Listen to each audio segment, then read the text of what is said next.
Okay, students, good evening. This is 1st October, ME 6505, Engineering Materials and Medicine lecture. Today, our focus is on drug delivery. Drug delivery is one important domain of biomedical engineering. Dr. Laxmi is today's guest lecturer. He is the principal investigator at Singapore Eye Research Institute. He's been working there for more than 15 years. He's also a faculty member, professor in our pharmacology, our pharmacy department of NUS. So pharmacy is about drugs and drug delivery. So he teaches a similar topic in pharmacy department. Since we have a recording going on, so I cannot spend too much time on general introduction. So he would today engage you based on his deep knowledge on drug delivery, controlled drug delivery, also somewhat related to future. Today's lecture will have two parts. The first, he will give the introduction, then we'll have a break, then he will continue and finish the lecture. Please join me. Welcome, Dr. Laxmi. Thank you. Thank you. Thank you, Prof. And thank you for coming for this lecture. What I want to do in this lecture is to give you a brief overview of drug delivery methods, and particularly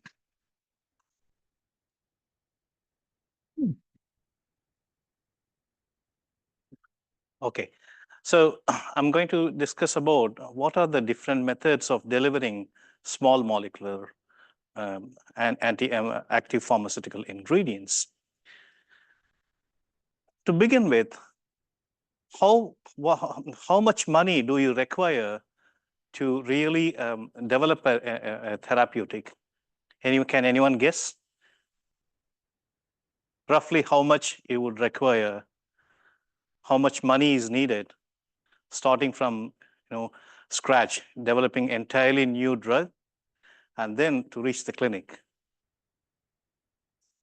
Can anyone? 50 million. Okay. Right. Whatever be it, like approximate price I'm asking. 50 million. So any other who agree with that? What's your name? Chunji. Yeah, he said like 50 million is the money that is needed to develop. Any other guess? Anyone higher or lower than that? In order to develop a simple pill, roughly it would take $1 billion. So $1 billion to really start from the scratch to all the way to phase 1, phase 2, phase 3 clinical trials and to reach the market, provided you have a complete patentability and owner IP rights, everything. Okay. So you are all digital kids, right? You all know about the Moore's law, right? You all know about Moore's law, right? Every year, the cost of producing the integrated chips decreases by 2-fold. On the other hand, there is something called Eroom's law, which is associated with the pharmacy, which says every 10 years, the cost of producing a pill takes about double every 9 years.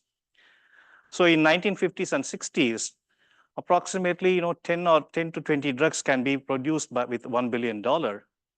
But as the time progresses, we are at a stage where you need at least $1 billion to produce one drug. And this is known as the Eroom's law. So now that's why the pharmaceutical companies are moving away from research and development. What they are trying to do is that they're trying to be more innovative on the delivery strategies. So if you are a pharmacy student or if you are a drug delivery guy, you don't have to regret. You are in a much better position than anyone else. Okay? So that's why it's very important that drug delivery nowadays is the most important aspect of any new development as well as efficient delivery of any drugs.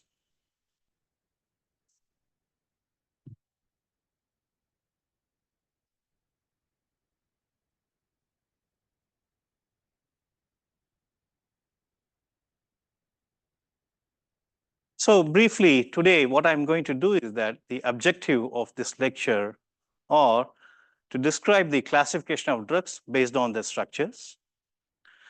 2 or 3 decades ago, we talked only about the small molecules, but over the years, this paradigm shifted to large molecules, and then we talk about peptides, protein-based drugs. Then we talk about antibodies, and then we talk about nucleic acid-based delivery systems, and then even cell-based therapies, which are coming up in recent years. So now I'm going to talk about today in this lecture about small molecules. In my subsequent lecture, I will brief you more on the biopharmaceuticals. And what are the challenges and strategies in the delivery of small molecules? And basically, when I introduce, they all commercially most successful strategies. These are not in the development, they are already been developed and commercialized in the formulations.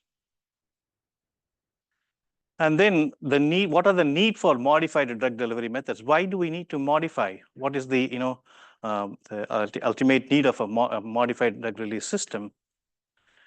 And then finally explain the principles behind the various modified drug delivery system. So these are the objectives of today's lecture.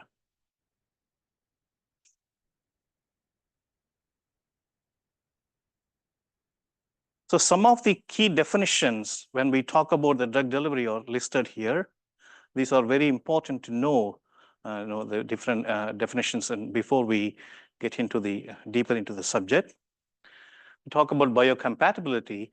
That is, it should perform a desired function without provoking any adverse response from the human body system.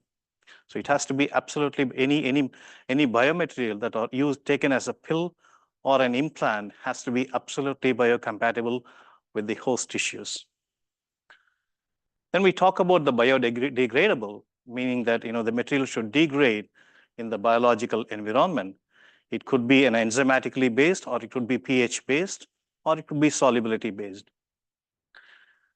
And in other words, the bioerosion is the other one. It's meaning that there is no degradation here, but the polymer slowly dissolves in the physiological environment. They remain intact at ordinary in the solid form, but in contact with the physiological environment, they slowly dissolve away.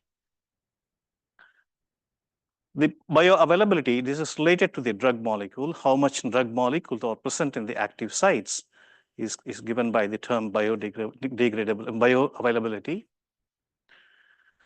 And throughout this, all these drug delivery systems, we always talk about thermoplastics.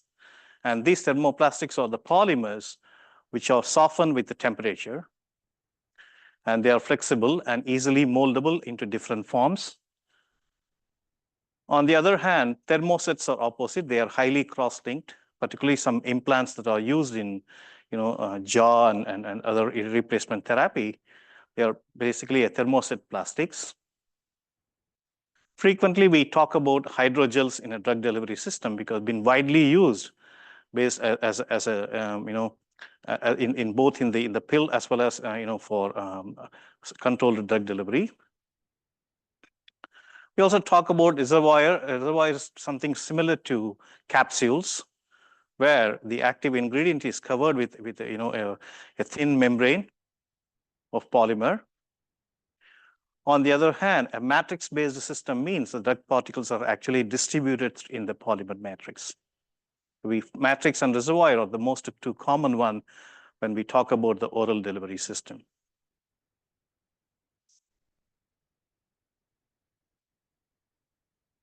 So when it comes to release methods, there are in principle 3 different methods are widely used. One is the dissolution control, where the drug release is controlled by dissolution of the API or the polymer, or it may be bioerodible or biodegradable. In the case of diffusion control, where the diffusion is the first preliminary step, how much the drug molecule diffuses from inside to outside is a rate controlling step. And then the osmosis control, where the drug diffusion occurs by osmotic membrane. And there are other bioresponsive releases. Drug delivery can be triggered by local changes. For example, the pH changes. pH in the stomach is highly acidic in nature. On the other hand, when you go to colon or intestine on colon, the pH slowly shifts from highly acidic towards a neutral pH. So we're going to see some of how the pH environment would have that resulted in the development of enteric coating of tablets. We also talk about extended release, delayed release, and modified release, as well as controlled release. Over the lectures, you'll be able to see, I'll give you some examples that are commercially most successful strategies.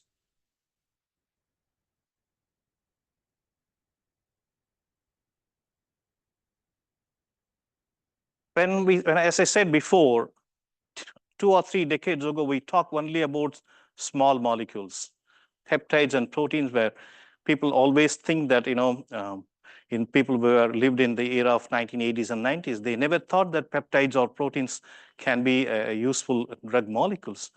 Although they have a lot of potential, the problem is if you use, as a drug molecule, they found a lot of difficulties in delivering to the active sites.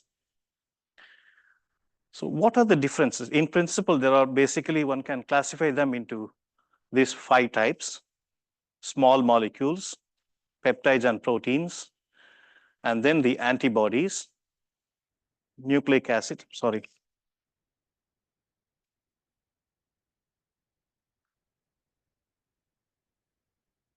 nucleic acids, and now the recent coming up is the cell therapy. What are the major differences between them? Small molecules definitely have very low molecular weight, and less than 600 to 900 molecular weight. And they have less reactive sites. There are very few, actually, basically. The delivery challenges here in a small molecule is to improving the solubility. And if you have a biopharmaceutical classification, most of the drug molecules are either type 2 and type 4. Therefore, that meaning that they have very poor solubility and low permeability, right? So therefore, the biggest challenge of any small molecule is to improve the pharmacokinetic parameters. We are going to see how these principles have been used. And also, to improve the permeability, one of the greatest challenge is to the API has to absorb into the epithelial layer and then gets into the bloodstream. So the permeability across the epithelial layer is really a difficult one. In general, it depends on the physicochemical properties of the API. Those with highly lipophilic can be transported across the membrane, and those which are hydrophilic are very difficult. So therefore, the salt form, usually the unionized form, is the one that gives a better results. So therefore, accordingly, the pharmaceutical company chooses appropriate, conjugated base or conjugated acid to overcome the delivery challenge.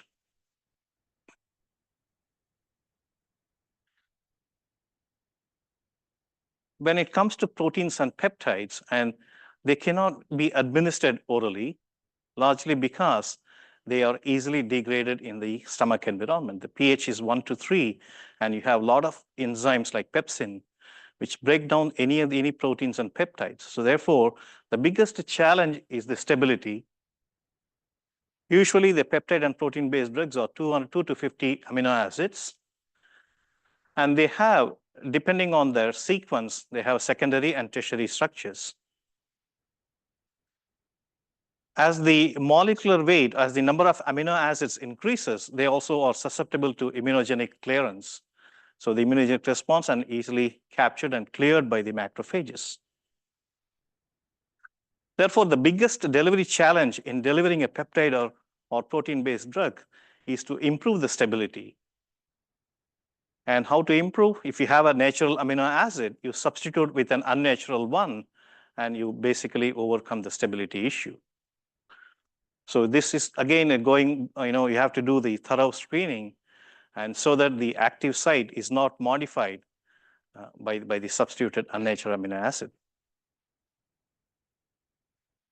In addition to that, one has to control the pharmacokinetics, and it should be non-invasive administration. One would not use basically, highly invasive administration like intravenous injection. And also, being a large molecules, since most of the epithelial barrier would not allow a molecular weight of more than 600 Daltons, the proteins and peptides have greater challenge in really passing through the biological membrane. So one has to add other additives such as permeation enhancers to do that.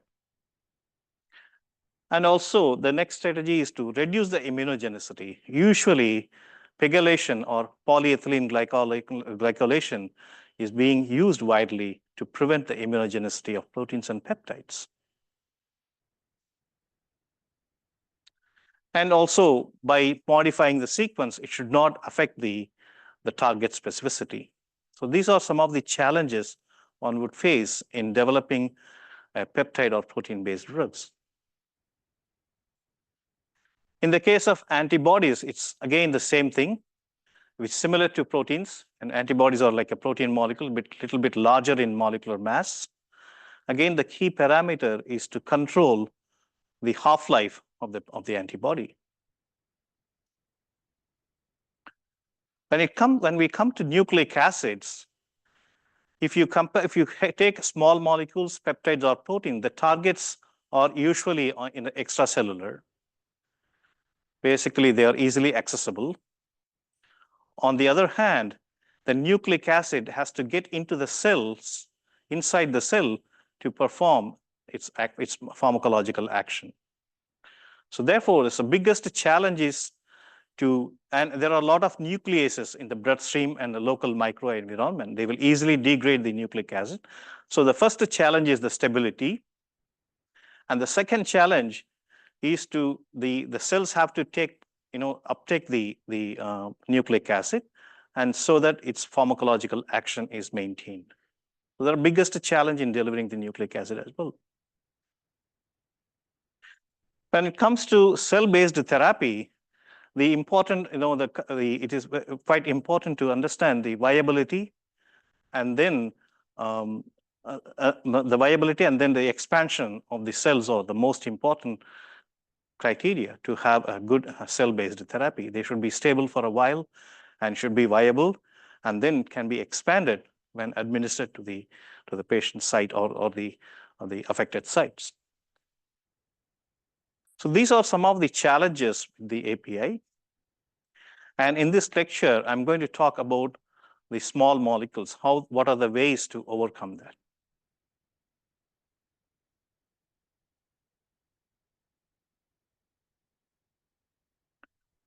Over the years of development, the paradigm is slowly evolving.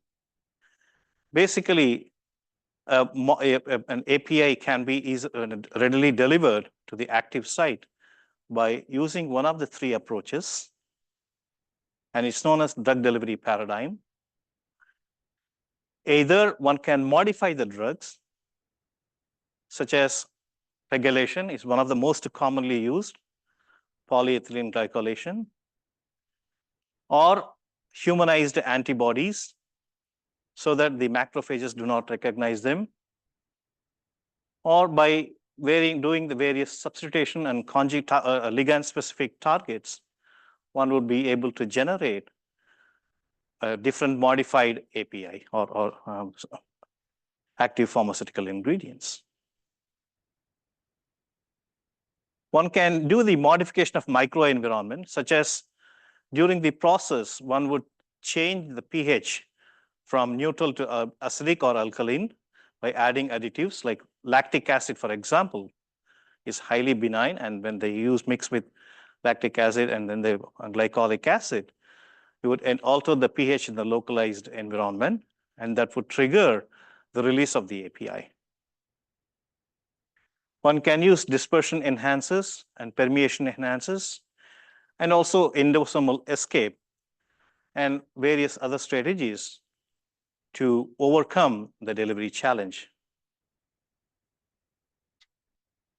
Or one can use a polymer as an important component of the delivery system. By appropriate choice of the polymers, one can use injectable devices, wound dressings, or swellable hydrogels, liposome-based formulations, nanoparticles, and then enteric coating and microparticles and implants. So there are a wide variety of choices available. So therefore, most of the companies now are moving more towards improving the efficiency of their active pharmaceutical already available on the market, so that they would overcome the the investment, the money involved in investing in developing a new drug.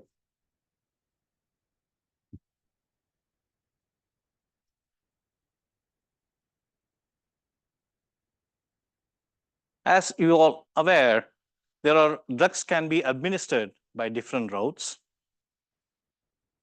Topical, for example, ocular delivery, or through skin, or they can be delivered through buccal or sublingual delivery, or above or top of from bottom of the tongue.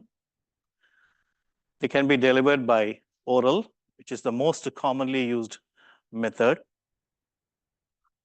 or invasive methods like intravenous injections, intramuscular or subcutaneously, or they can be delivered by the topical such as transdermal or vaginal, or they can be delivered through inhalation. In all the cases, if you see, the topical one reaches the active site very quickly and slow diffusion along the barriers and eventually reaches the active sites. The fastest one that delivers the drug to with immediate pharmacological action is the intravenous administration. Within few seconds, the drug is in the bloodstream and it reaches the affected tissue. On the other hand, the others have to pass through the biological membrane, either through paracellular or through the targeted transport. So these are some of the various ways the drug administered through different routes that reaches the affected sites. And finally, most of the drugs, once their pharmacological actions are over, they are either metabolized or excreted and then cleared by the urine.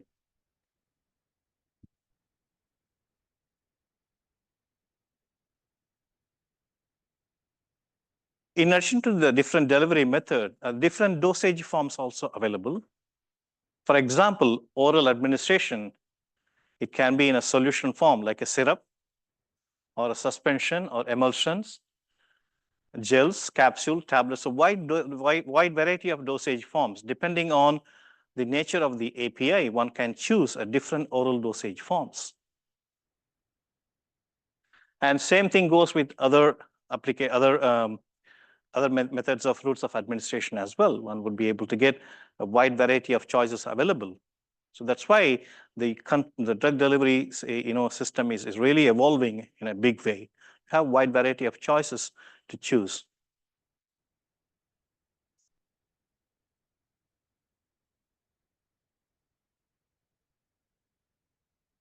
So before you consider the important considerations or what is the particle size and particle surface area, the chemistry, solubility, ionization constant, crystal properties, whether they are crystalline, solid, or amorphous, and then the stability, then the molecular weight, all are important properties associated with the API. And also, what is the processing, whether you are making a pill or a capsule, you're making a tablet or a capsule, and what is the process involved, whether the process involves a temperature or it involves a liquids or any heat involved during this process. All this matter when preparing a good drug delivery system. And also the manufacturing procedures, whether you're preparing a tablet, a solid tablet or a capsule, or you're preparing a suspension or emulsion, whether all this have to be taken into consideration in preparing a good controlled drug delivery system.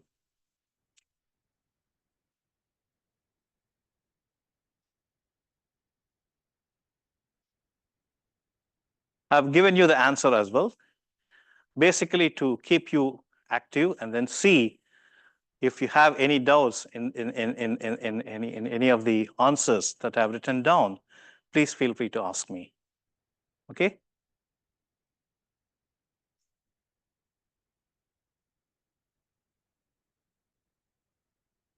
Any questions up to this?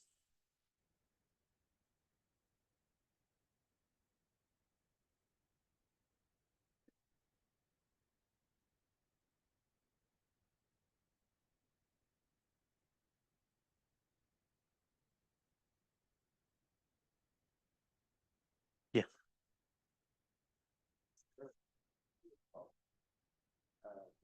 Price of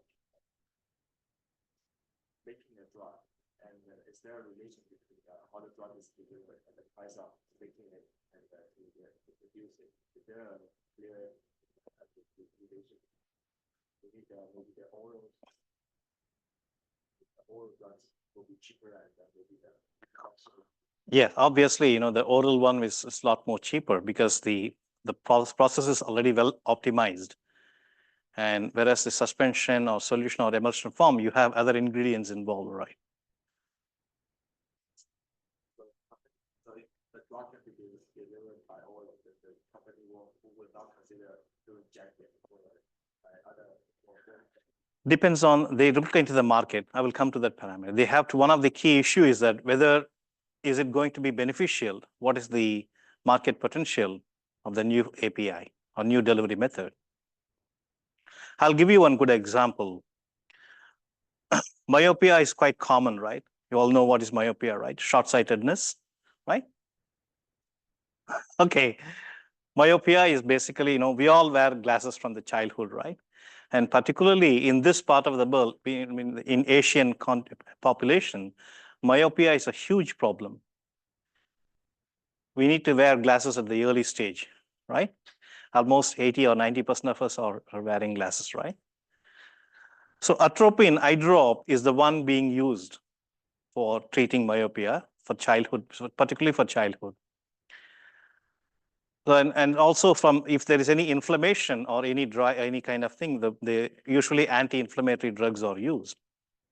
So Johnson & Johnson, which is a lens which produces a lot of contact lenses, they have a new product, a drug-eluting contact lens. They have which deliver the anti-inflammatory drug. Basically, by the advantage of contact lens-based system is that it improves the bioavailability almost like triple or threefold or fourfold compared to topical installation. So you don't need to frequently apply the eye drop. One or two, just wearing a one-day contact lens is enough to clear the inflammation. But what happened when they launched? So contact lens was launched in 1950s, right? And the approval, the drug-eluting contact lens was approved only in 2019. It took that many years to convince FDA to approve that. And when they launched, the market has weakened. People say that they don't want because they're very happy applying a eye drop rather than wearing a contact lens. So they are really rethinking whether to really use this technology forward for other drugs. So they really drop that plan at this stage. So it really depends on how much market potential that the delivery system has. Any further questions?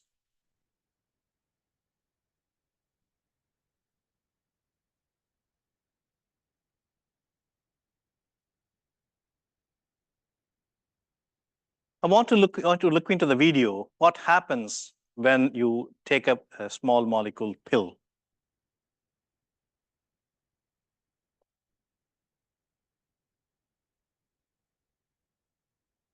After swallowing an aspirin tablet, it will go on a journey through your digestive system. Absorption. The tablet will travel down the esophagus into the stomach, where it is dissolved into much smaller particles.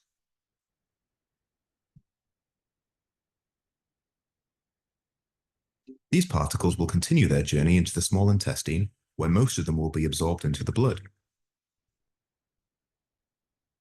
The small intestine walls, also called lumen, are lined with tiny villi which stick out to provide a large surface area for the nutrients inside the food to be absorbed.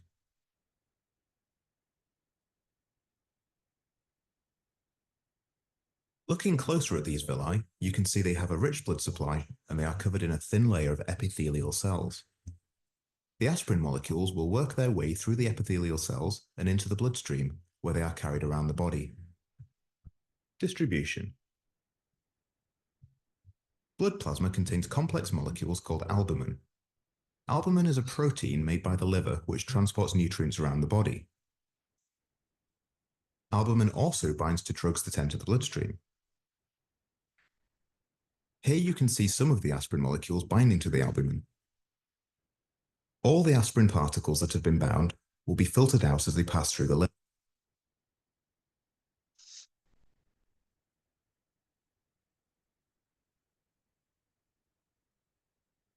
Steps. Phase 1 metabolism. First, aspirin is hydrolyzed, breaking off ethanoic acid and leaving behind salicylic acid. This salicylic acid isn't water-soluble, so it can't be excreted in urine yet. Phase 2 metabolism. An ionized group is then added to the salicylic acid, forming glucuronide, which is water-soluble and can be excreted in urine. A lot less of the aspirin will continue its journey onto the rest of the body, including the site of the pain. Only 68% of orally taken aspirin will have any effect at all, because of all the filtering that the body has done. This percentage is called the drug's oral bioavailability. If drugs are not administered orally, e.g. intravenously or buccally, then they can bypass the small intestine and liver, so none of this filtering takes place, and they have 100% bioavailability. We are now at the site of some skin tissue damage. Tissues in the skin are creating prostaglandins, which are causing inflammation. The prostaglandins are sending messages to the nerves in the skin responsible for the sensation of pain. Once the aspirin arrives in the blood supply at the site, it prevents the production of prostaglandins in the tissue, which will reduce the swelling and stop the messages being sent to the nerves that are perceived as pain. Excretion. Any remaining aspirin in the blood will go round and round the blood supply, going back through the liver several times until it is all used up or filtered out of the body. It travels into the kidneys and then into the bladder for excretion. Okay.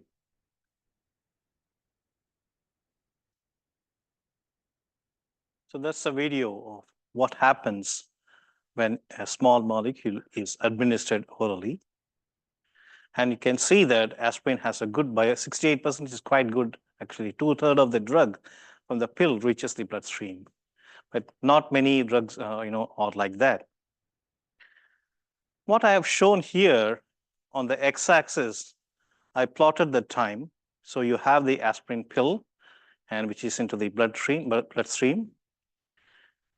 And after taking the tablet, you're measuring, and you take the blood from the patient sample and then determine what is the plasma concentration of the drug. So basically, you get a profile as shown here. The left-hand side, the ascending part of the curve, is known as the absorption curve. The descending portion of the curve is known as the elimination curve.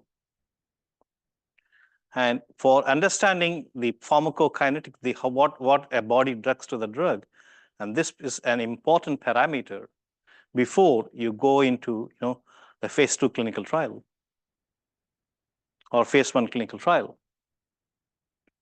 There are a few important parameters to realize here. Cmax, that is the concentration, highest concentration of the drug attained during the dosing. And Tmax, What's the time required? How much time it takes to reach the maximum concentration? And the third important is that area under the curve within this time frame from 0 hours to, say, for example, 6 hours or 8 hours. So basically, these three are quite important pharmacokinetic parameters in the drug development.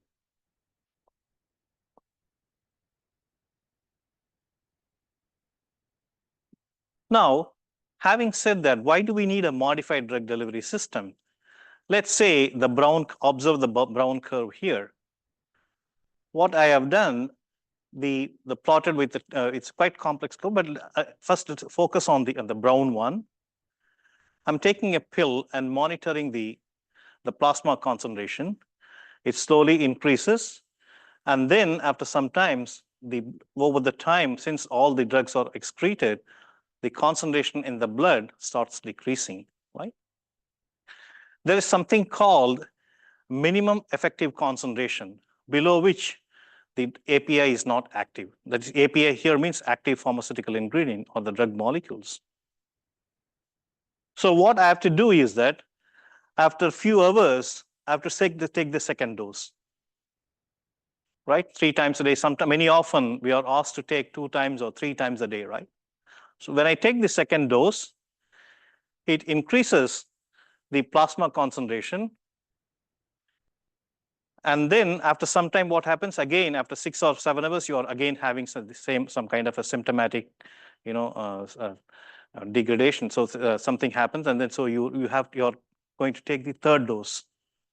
So when you take the third dose, often it happens that the concentration could exceed a threshold called minimum toxic concentration. So this window is known as therapeutic window, the region between minimum effective concentration, where minimum toxic concentration is known as the therapeutic window. Meaning that if the concentration exceeds the MTC, then the drug will have a side effect. It will have some kind of adverse pharmacological action. So basically, we have to maintain any drug within this therapeutic window.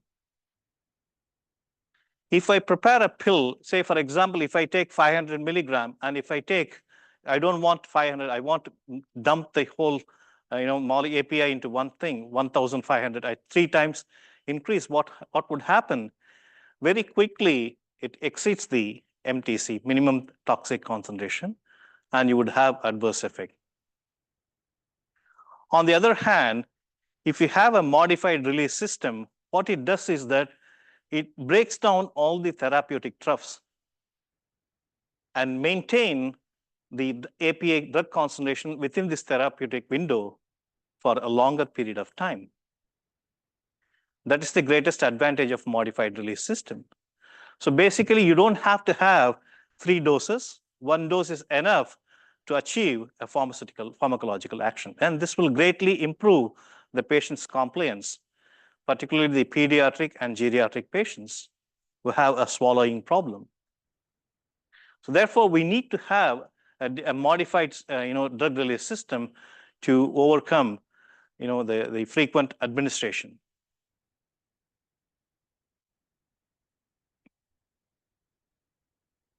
It's also possible that sometimes another advantage of modified drug release system is that chronotherapy. Sometimes what happens, some conditions like asthma or allergy, they are highly quite active in the early morning.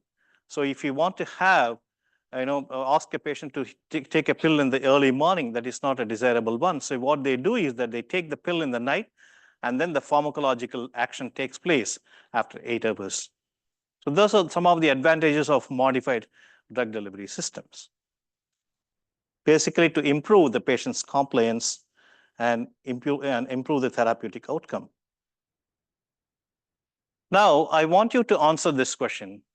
A pharmaceutical company prepared 4 different tablets. The number 1 is a bilayer. Bilayer means it has a 2-layer. So 2-layer tablets. And it has an immediate release and then the slow release. And the actual dose of the ingredient is 100 milligram, 1000 milligram. And the number 2 is the single layer tablets, as shown here. This is the single layer tablet. The third one is a single layer tablet with 6% collidon. Collidon is basically a super disintegrants, means it really allows the tablets to dissolve rapidly. And again, the dose is 1000 milligram. The fourth one is enteric coated tablet, as shown here. The tablets are coated with a colored coating to prevent premature release of the API. And then the fifth one is the standard preparation, which contains 500 milligrams. So they administer to patients. The standard dose is 2 times administered. So you have the curve 5 actually have 2 doses. And which one do you think would give the best results? Can anyone tell?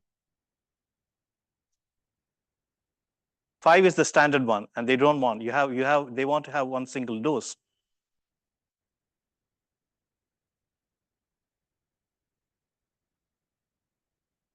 Which one? Anyone?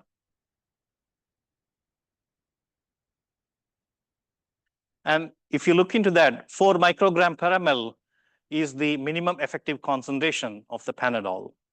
If the concentration goes below 4 microgram, you will feel the pain.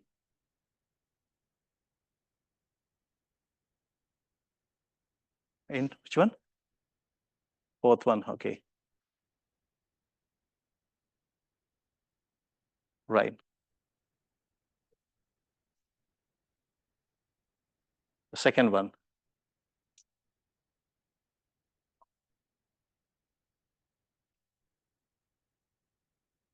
Okay. So what happens in the case of 1? So bilayer, you have immediate release followed by slow release, right? So you really have a broad range. What I want you to look for is that what is the time, how long the drug, the effective concentration of the drug is maintained above the 4 microgram per ml. Whichever curve that gives a higher, longer time is the best formulation, right? And that is what they found.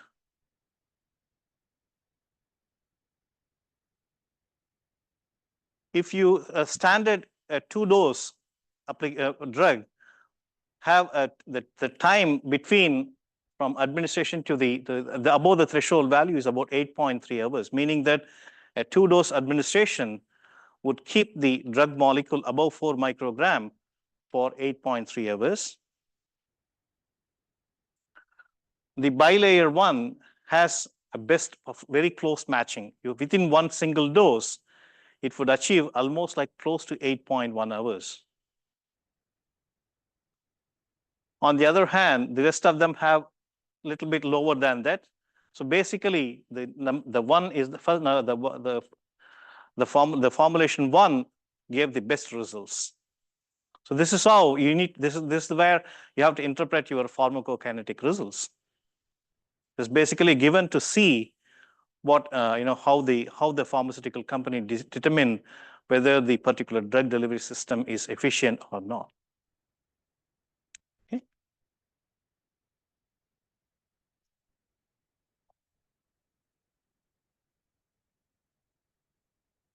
So when we say the modified drug delivery system, basically there are people who talk about 3 different things. One is the immediate release, and extended release, or delayed release. In some cases, for example, why we need a delayed release? So immediate, what is the example of immediate release? Some cases you have excruciating pain after accident or some injury. So in order to avoid that, you need to have a medication that quickly suppresses your pain, right? So in those cases, you need an immediate release formulation. And you don't ask the patient, you wait for another 5-6 hours, your pain will be overcome. So nobody can tolerate that, right? And in some cases, in extended formulation, what we do is that we take, to minimize the frequency of dosing, we need an extended formulation. So it keeps, as I said, given the example, the formulation 1 gave the best results. In some cases, there is a delay because symptomatic breakthrough happens when the blood plasma concentration of the drug goes down. And some allergy condition like asthma or asthma or pain, they have, are active only early in the morning, allergies or early in the morning. So for those kind of symptoms, you need to have, you can take the pill in the night, then so that the pharmacological action is, realized in the morning. In addition to that, there is something called inflammatory bowel disease, where the colons are the one affected tissue. So you can have, if you have an API that readily dissolves and prematurely released in the stomach, the active pharmaceutical ingredient may not reach the active site. So for them, the delayed release are quite useful. So what are the important consideration for a pharmaceutical company to decide to go for a particular drug delivery method? And I've listed down almost 15 of them. The first thing is that what is the therapeutic goal, right? And then the cost effectiveness and the intellectual proprietary. More from the industrial point of view, these two are very important, and rest of the things or have more or less similar thing. But the best way is that all these 15 parameters are very important in deciding whether the particular release system is efficient, will give a beneficial outcome from a pharmaceutical industry point of view.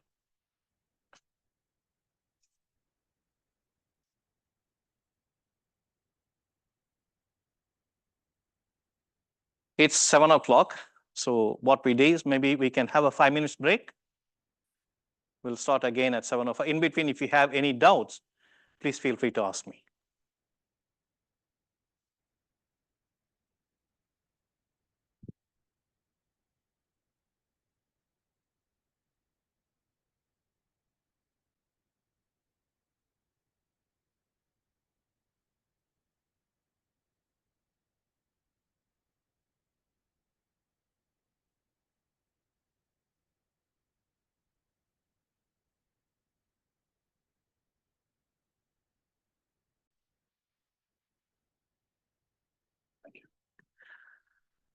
Now, having said that, the importance of modified drug delivery system, the next is what are the various ways one can control the release of the drug into the blood plasma. So that is the state. We're going to see what are the different strategies being used. So you take a pill or a capsule, and then when you administer it orally, what happens? Slowly the drug, the tablet or the capsule disintegrates, and then slowly it gets into the physiological, the biological fluid, and then get absorbed into the biological membrane, and then get into the pre-systemic metabolism, and then into the bloodstream. So we have seen this in the video quite nicely. How can you control the release mechanism? What are the two ways to do that? There are, in principle, several ways, either by creating a diffusion barrier, by creating a matrix of, or a thick polymer cell wall, one can control the slow diffusion of the drug molecule. Or dissolution of the drug, by controlling the dissolution of the drug. If the drug is highly soluble, by having a salt that decreases the dissolution rate, one would be able to achieve the controlled delivery. In principle, there are few ways. One is the diffusion controlled, and it could be a reservoir. Reservoir is a kind of a capsule, and then matrix is some kind of a pellet, tablets, where in the case of reservoir, the particles are coated with a thin membrane of polymer. As the time progresses, the physiological fluid slowly gets into the interior, and efflects out the drug molecule. Depending on the porosity of the membrane, as well as the diffusion characteristics, the affinity of the drug molecule, or the called partition of the drug molecule from interior to the exterior, the drug molecule is slowly released. In the case of matrix tablets, these are basically a hydrophobic polymer, and the drugs are mixed in together during the pelleting process. They are distributed throughout, and they form integrated into a tablet form. While in contact with the biological fluid, the fluid gets into the polymer and then slowly releases the API. It could also be dissolution controlled, where the polymer, the matrix or the reservoir, with the time slowly degrade or erode. Or erosion means slowly dissolves away, allowing the particles to release. So these are two different ways of controlling the release of the API from matrix or a reservoir system.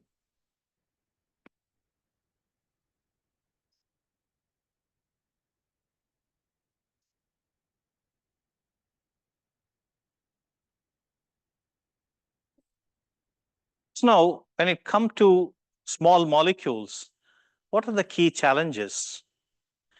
And this is the biopharmaceutical classification system. If the polymer has high solubility and high permeability, you don't need a drug delivery system, because whatever that is taken up easily absorbed into the biological membrane.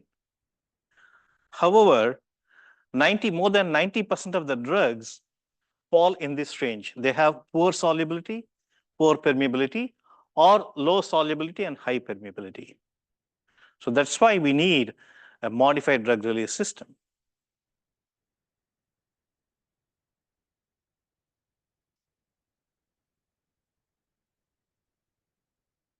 So in a diffusion controlled system, what we do is that, as I said before, the entire the structure of the polymer is the key determinant.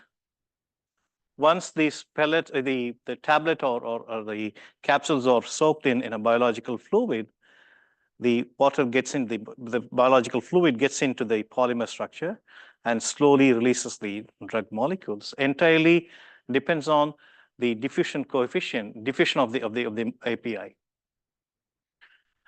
In the case of matrix, as more and more biological fluid gets into the system, the gradient started increasing, and which eventually releases the drug molecule. Basically, the release rate is the amount of drug molecule per unit area is proportional to the square root of the time. On the other hand, in the case of in the reservoir system, the release rate is directly related to the time.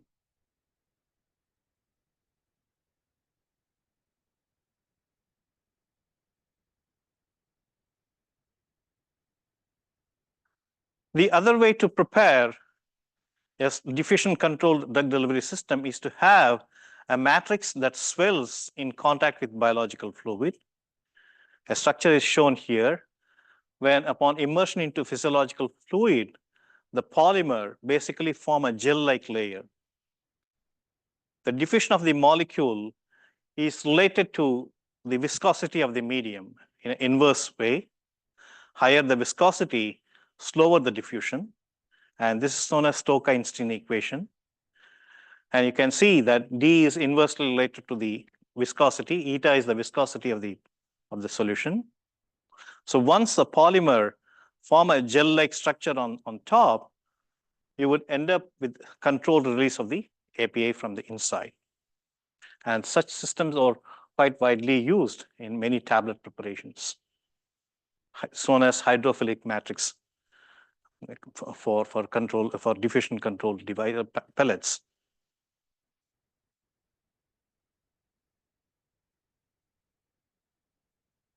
Here is an example.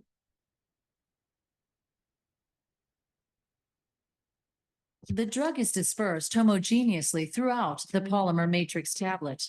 Drug release from tablets with carbopol polymers or Novion polycarbophils is controlled by drug diffusion through the gel layer that the polymers form in contact with aqueous medium. When the carbopol-containing tablets are placed in contact with dissolution medium, the following occurs. The drug in the outside layer of the tablet exposed to the bathing solution is dissolved and then diffuses out of the matrix. The polymer swells fast to form a hydrated matrix layer, hydrogel. Due to the cross-linked nature of the polymers, the hydrogel is not single entangled chains of polymers, as is the case with linear polymers, but discrete microgels made up of many polymer particles in which the drug is dispersed.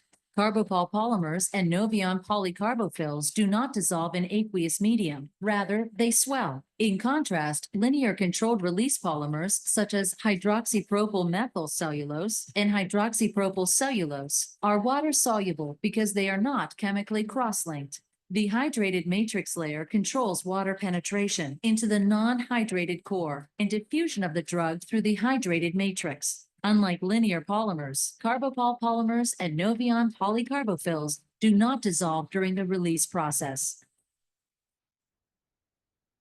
So this is one beautiful way of, without, just by having a high molecular weight cross-linked polymer, one would be able to achieve the controlled delivery. As shown here, if you take a low molecular weight, there's an immediate release.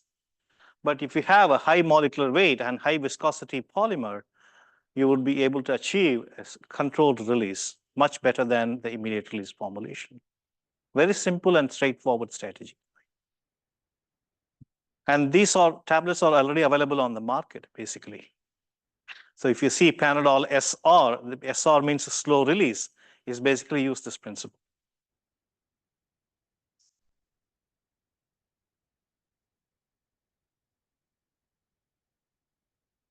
So in the dissolution controlled release, what happens to the polymer matrix or polymer reservoir is that they slowly erode or degrade. And it's completely depend on the solubility of the API in the system, solubility of the polymer or the API in the system. The faster the polymer degrades, the faster will be the release of the API. Again, you can see from the equation, the solubility of the polymer as well as the API will determine the release rate, as given by the Noyes-Whitney equation.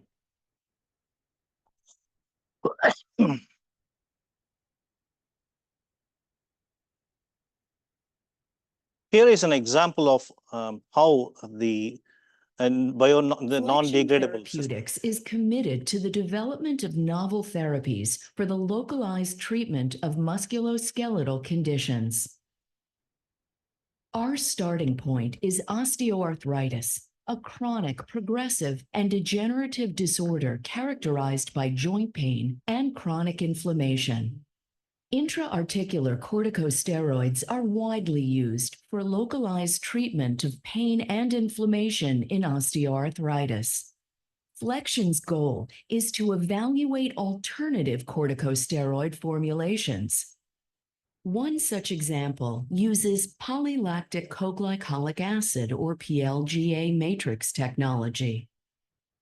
Microspheres are formed when corticosteroid microcrystals are embedded in the PLGA matrix. Microspheres are designed to deliver corticosteroids within the joint over an extended time.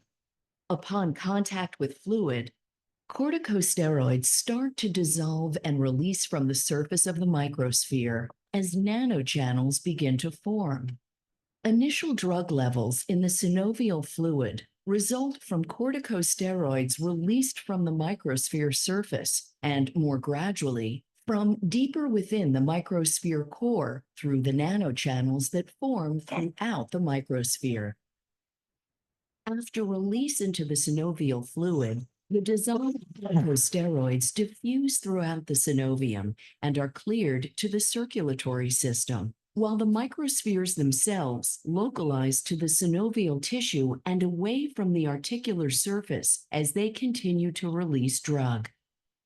After the majority of corticosteroid is released, the microsphere breaks apart, releasing any remaining low levels of residual corticosteroid, and the PLGA matrix breaks down further into lactic acid and glycolic acid, eventually being metabolized to carbon dioxide and water. Research on Fletcher's first product candidate utilizing microsphere tech. Basically, that is to show that how the principle of biodegradation in a biological fluid can be used for control. Imagine the condition of the patient where he has to go and get the corticosteroid injection frequently. But if you have a microsphere technologies like this would greatly enhance reduces the frequency of a visit to the clinic. Okay, and that's also have both from economic point of view as well as it decreases the number of visits by the patients. So here what happens is that the polymer slowly degrades over the time, and PLGA is one of the most common polymer used for such applications. And if you see in one of those slides, basically it metabolized or slowly hydrolyzed into lactic acid and glycolic acid, which eventually converted to carbon dioxide and water. So such a beautiful system. Absolutely, the degraded products do not have any adverse effect to the human system. So that's why if you see many drug delivery products, PLGA is one of the most commonly used polymer. And in addition to that, by controlling the lactic acid and glycolic acid ratio, one can achieve a different, one can alter the kinetics of degradation. If you have more lactic acid, then it degrades much more slower.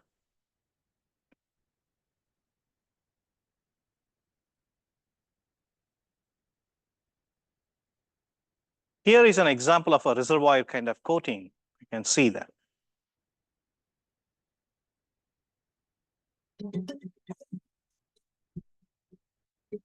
SODAS is our multi-particulate drug delivery technology system. Based on the production of controlled release beads, the SODAS technology is characterized by its inherent flexibility. The technology, for example, can begin using a non-pareil core onto which a solution of active ingredient is applied. A series of subsequent coatings with timing solutions containing both different polymers and other excipients can be combined to produce the outer rate controlling membrane that allows the controlled release of drug. A mix of different bead populations can allow customized release throughout the gastrointestinal tract. Drug is released from the beads by a process of diffusion, erosion, or both. Within the gastrointestinal tract, polymers dissolve, creating a number of pores in the outer coating of the bead. This allows fluid to enter the core and solubilize the drug. The resultant solution then diffuses out in a predetermined manner, prolonging the dissolution and absorption phases. Numerous products have been launched using our SODAS technology worldwide. So here is an example where it's like an onion-like structure, right? You have, a diffusion controlled polymer on the inside, on the core. On the outside, you have highly soluble bioerodible polymer. So once in contact, you see an immediate release, and subsequently, the polymer coating inside would allow the slow diffusion of the API. So you essentially get a controlled release of the API by using this principle.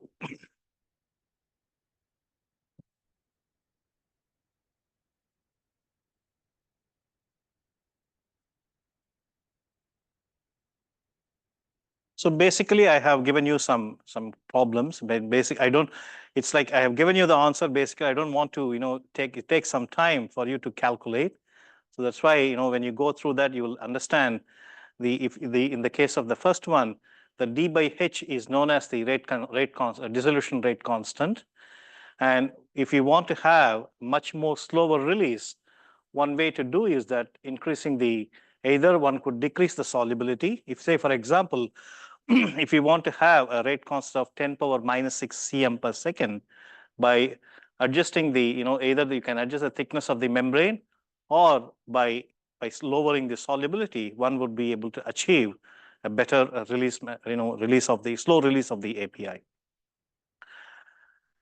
The second one is given basically to give importance of particle size. And many of the, if you look into the tablets or tablet preparation, people always say micronized tablets.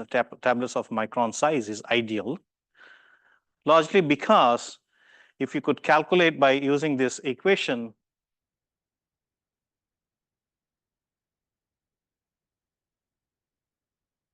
a particle of 0.5 micron or 500 nanometers would take 21 minutes to achieve a good solubility and the complete complete dissolution.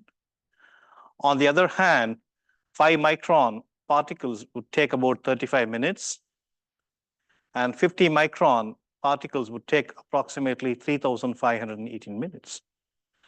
So that's why precisely the gastric emptying rate is roughly about 30 minutes. That's why they always try to maintain 1 to 10 micron particle size in any tablets or capsules. There are simple mathematics equation, but gives you an idea why they are being used and how to how to control the drug release mechanism.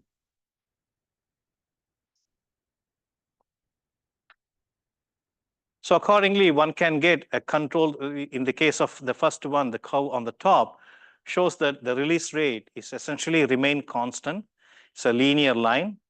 The slope of the line remains essentially constant. Accordingly, one would achieve a slow release of the drug for a longer period of time. And such release systems are known as zero-order kinetics. Basically, it doesn't depend on the concentration of API. So the slope remains essentially constant throughout the release period. On the other hand, the second one is from a matrix system, hydrophobic matrix system, where the slope value continuously change. And accordingly, the drug release in the blood increasing with time and then start decreasing, very similar to what we observe in the pharmacokinetics curve.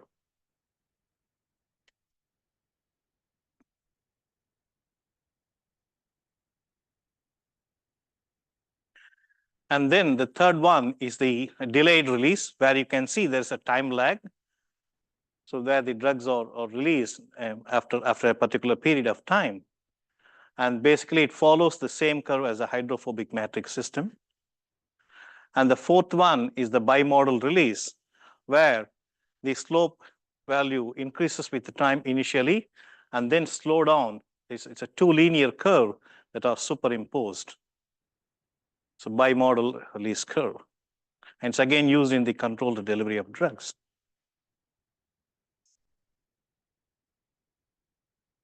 So we have so far seen the diffusion controlled and then the dissolution controlled.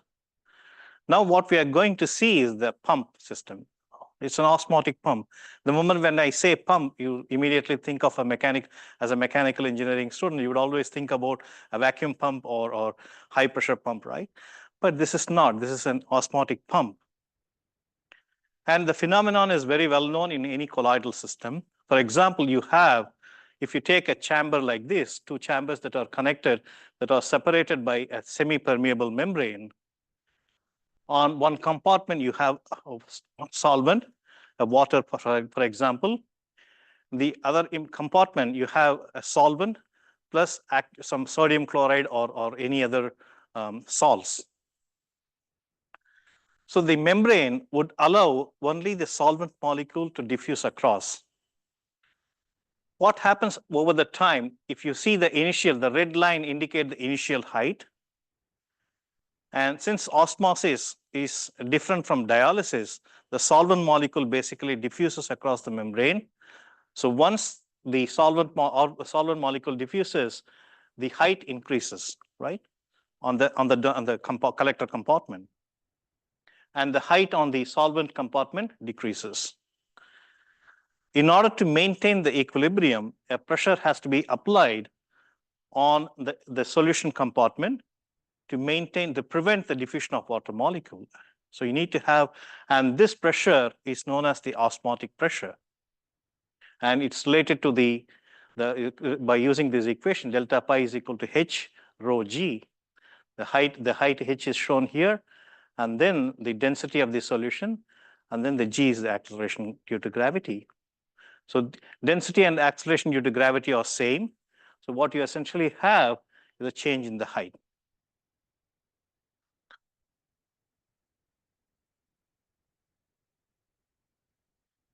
And let's see how this principle is used in the drug delivery. It's quite fascinating, right? In fact, there are two important osmotic related pumps. One is the elementary osmotic pump. And basically, it's relatively easy to set up. All you need is a kind of a reservoir system that contains your drug molecule as well as a salt, high salt, called osmotic agent, right?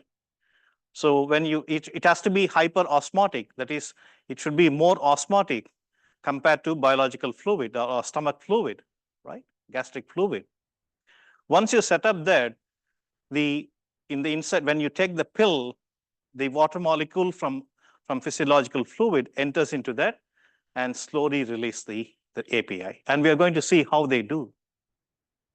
And this is one of the most successful commercial strategy. There are almost like 16 or 17 drug molecules are available, that are commercially available in the market using this osmotic pressure principle.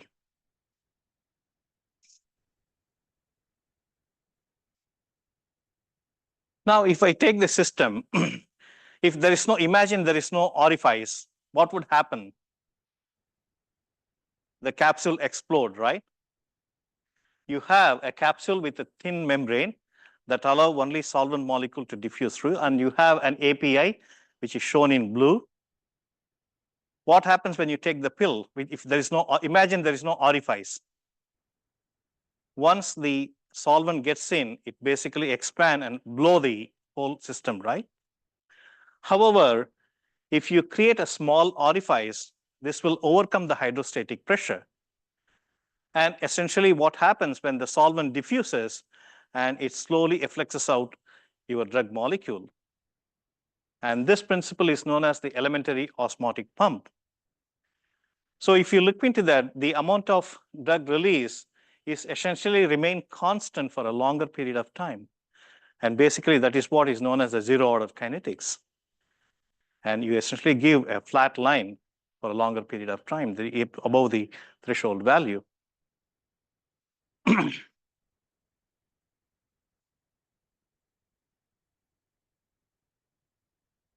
And you can actually, this is again a simple calculation to show that how in some cases, you would expect more drugs being released.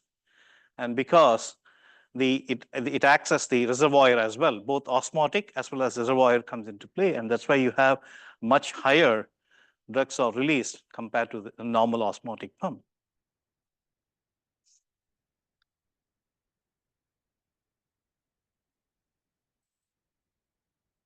So the second one that we have seen, so far what we have seen is the elementary osmotic pump.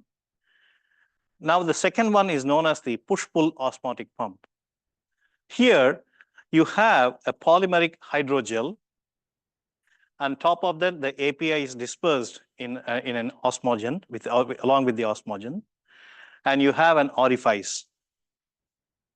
As the water molecule diffuses in, we get into the reservoir, the polymer starts swelling, and this swelling slowly effluxes out the drug molecule. And you would actually, you can again expect a very nice release of the drug for a longer period of time. And this is known as push-pull osmotic pump. Again, this is another successful strategy used by many pharmaceutical companies. And I want you to see how this works.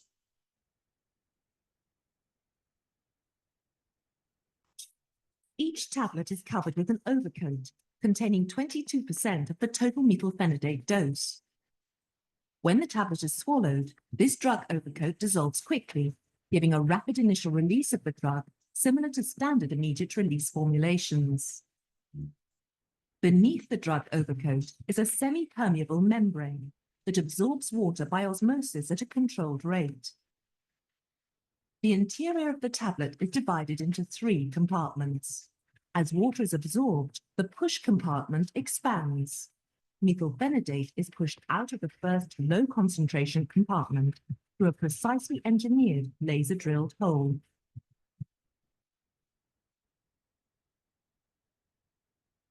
As more water is absorbed, some of the drug in the low concentration compartment mixes with the drug in the second high concentration compartment.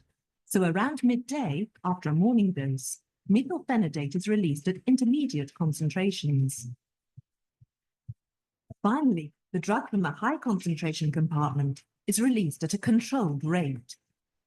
So, looking at the plasma concentration, the initial release from the outer coat causes a rapid rise in the plasma level, ensuring quick onset of action. This level is maintained by release from the first low concentration compartment. And as the concentration of drug release rises, so does the plasma concentration. The ascending pharmacokinetic profile of Concerta XL comes close to that of the ideal profile we saw earlier. Standard immediate release methylphenidate has to be taken 3 times a day to be effective for 12 hours. Concerta XL has a similar rapid onset of action, but the pharmacokinetic profile bisects the peaks and troughs of standard methylphenidate, and one dose gives a similar 12-hour duration of effect. So basically what you see here is a fascinating example how the dosing, the frequency of dosing is minimized from 3 to 1 just by using an osmotic pressure principle. Okay.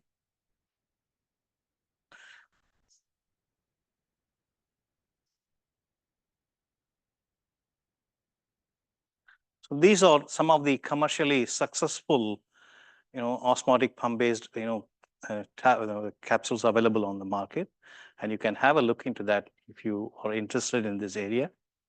And most of them, some of them use elementary osmotic pump, and some of them use push-pull osmotic pump.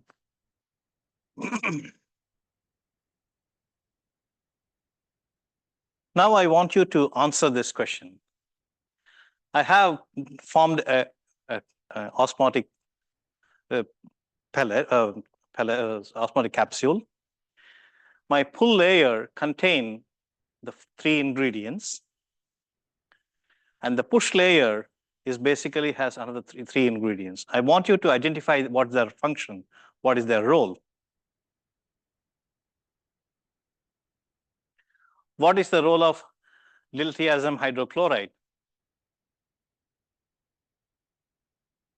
What is it? It's a drug, API, right? Right. And what about PEO, polyethylene oxide? What is its role there? The molecular mass is 200,000 grams per mole. It's fairly high molecular weight, right? What is its role?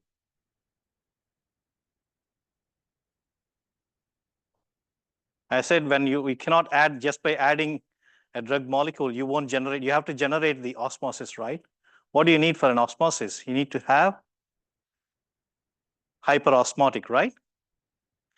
It should be hyperosmotic. The inside should be hyperosmotic with respect to physiological gastric fluid, right? Basically, PEO does that. It basically functions as an osmotic agent, right? Similar to sodium chloride, it behaves basically like a salt. Dried lactose is basically used as a tablet, diluent. It's basically to, that's mainly to pack them together well. And the push layer, if you look into the molecular mass, is about 5 million in the P was the same polymer, but the molecular mass is close to 5 million, right? So basically, if you go to high molecular weight, what it does, it basically swells, right? And so it's a push compartment. It's basically the polymer basically functions as a hydrogel. High molecular weight polymer functions as a hydrogel. And sodium chloride is again an osmotic agent just added to create an osmotic gradient. And then the pigment is basically to identify the color.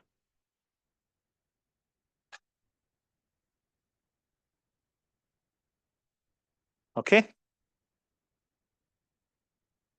So that's the answer for that. Yes.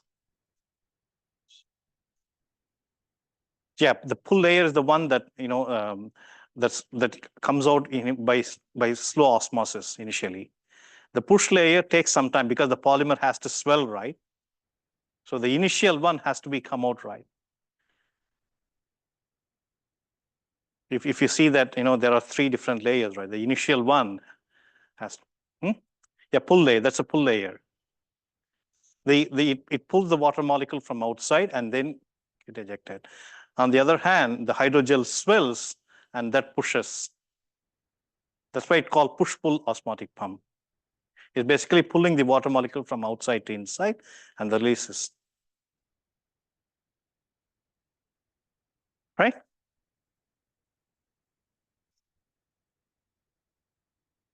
The initial release is basically a principle of elementary osmotic pump, right? Basically, the water goes inside and then pulls the drug outside. So that's why they call push-pull osmotic pump. Right? Any further questions?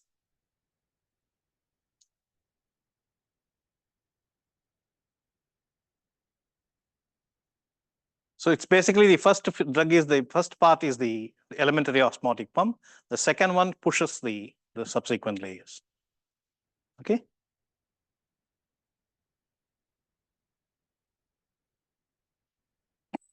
Now, if I want to develop a drug molecule that targets specific part of the tissue, I don't want, there are patients with inflammatory bowel disease where the large intestine or the colons are the one or made basically affected. How can I deliver the drug specifically to the colon?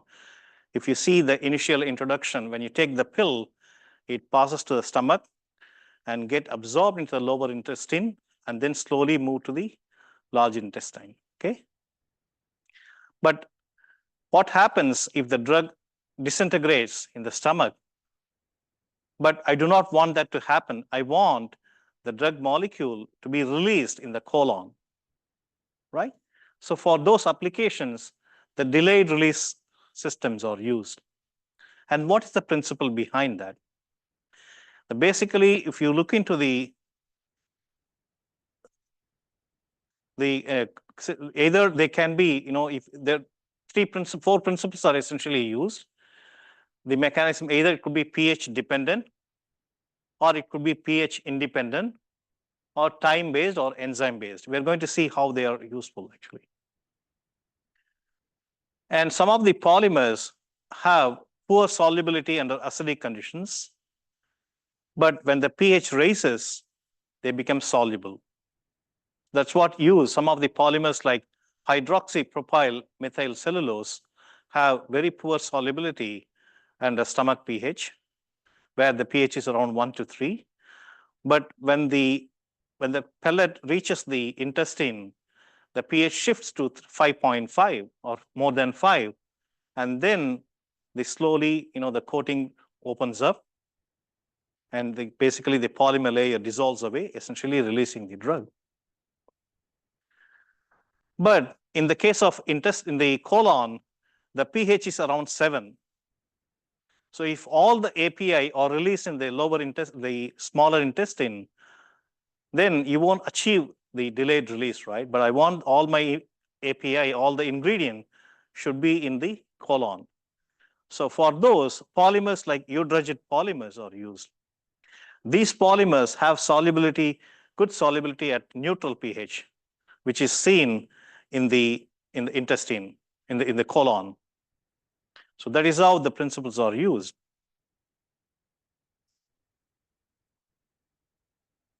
So what I've shown here is a pH gradient.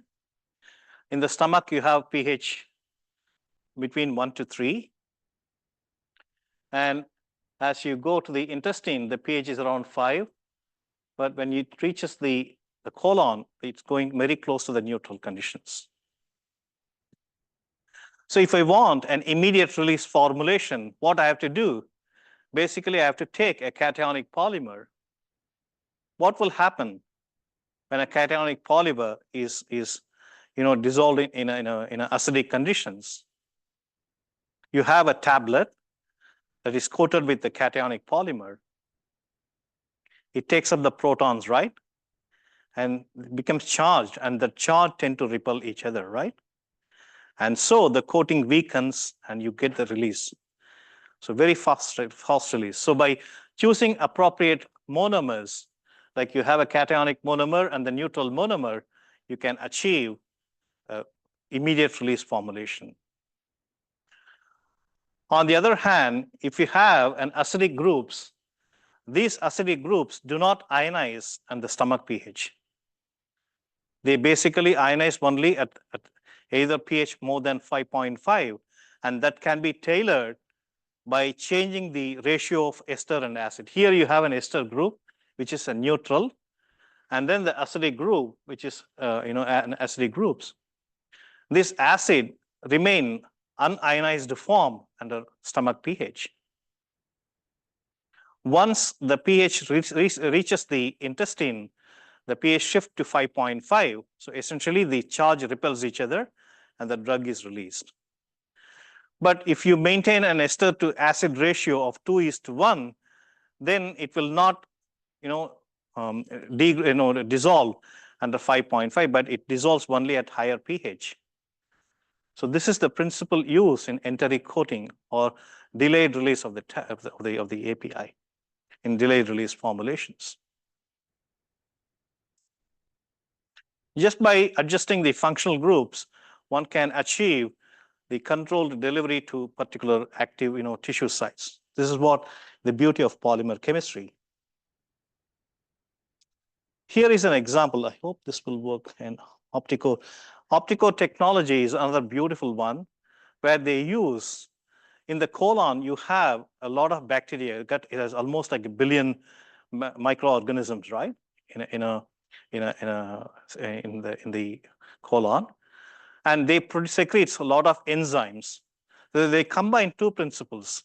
One is they use the enteric coating polymer with acidic groups, and also they have the second layer contains starch molecule which high amylose content. And these starch molecules are being broken down by the enzymes present in the colon. So, and that releases the active ingredient quite significantly. And this is probably one of the commercially available drug molecule where the active ingredient is almost like 1.6 grams. If you see any other Panadol formation, it's like 800 milligram or 500 or 400, 250 milligram. But here, the active ingredient is close to 1.6 grams. A quite high amount of drug can be loaded using this system. And I want you to watch this video. Hopefully it will come all right.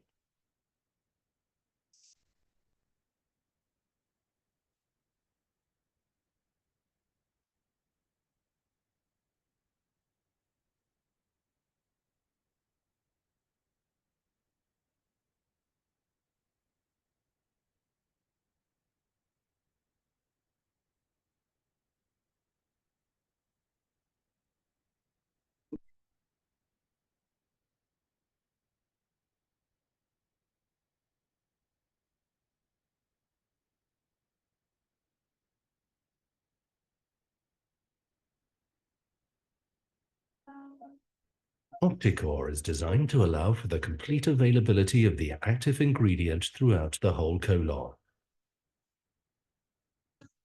Opticor is an advanced enteric.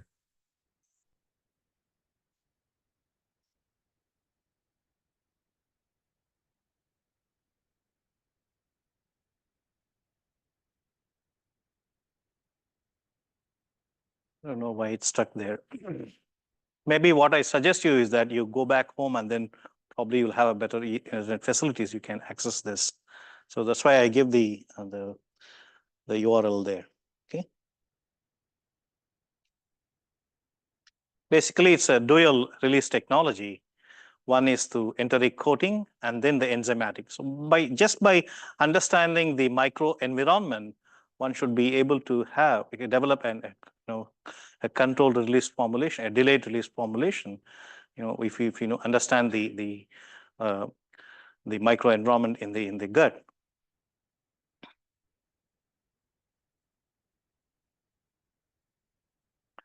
So basically, this summarizes what I have shown you today. I've shown the monolithic tablets, and then the different release mechanism, either zero and also the membrane controlled and extended release formulation, and then the osmotic pump, and finally pH controlled, pH and bacterially triggered drug release mechanism.